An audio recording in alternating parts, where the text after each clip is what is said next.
कदे एक बार मैं मौला दे घर जावां खिंडे वाले गुबारा लूद होके नंगे सर जावां ओ मलबूस में दया चादरान सी अंदर कर फकीरी सांग करके मंगता दाता ते घर जावां दुआ जे कदे एक बार मैं मौला दे घर जावां खिंडे वाले गुबारा लूद होके नंगे सर जावां दुआ ले मौला दे घर दे दिखावां नाच कर कर के दुआ ले मौला दे घर दे दिखावां नाच कर कर के हो जाए मंजूर अगर मुजरा खुदा दी कसम तर जावां हो जाए मंजूर अगर मुजरा खुदा दी कसम तर जावां दुआ फिर कदे एक बार मैं मौला दे घर जावां खिंडे वाले गुबारा लूद होके नंगे सर जावां गिलाफे काबा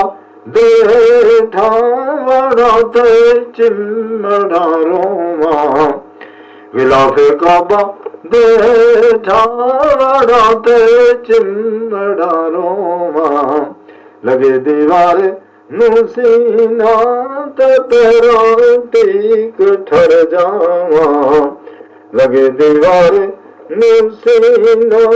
ते पैरों तीक ठर जावां सफा मरवा दे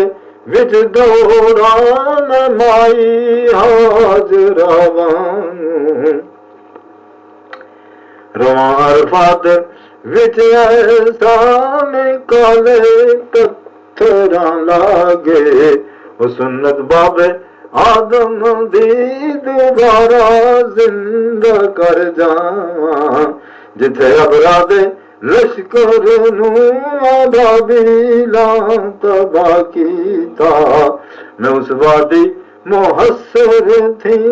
बहुत जल्दी गुजर जावां सब कुर्बानी या थी सिखला कुर्बान होने दा जरूरत वक्त दौला पनी छुरी दे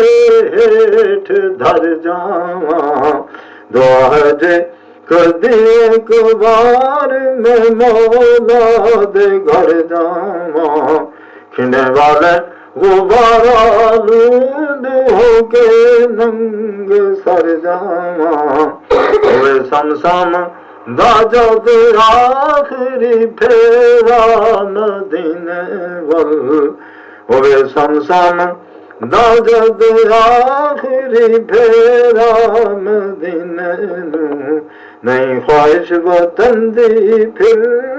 थे कदमां च मर जावां दुआ जे कदे एक बार मैं मौला दे घर जावां खिंडे वाले गुबारा लूद होके नंगे सर जावां सल्लल्लाहु तआला अला सय्यिदि खैर खल्क़ि मुहम्मद व आलिहि व असहाबिही अजमईन बिरहमतिक या अरहमर राहिमीन।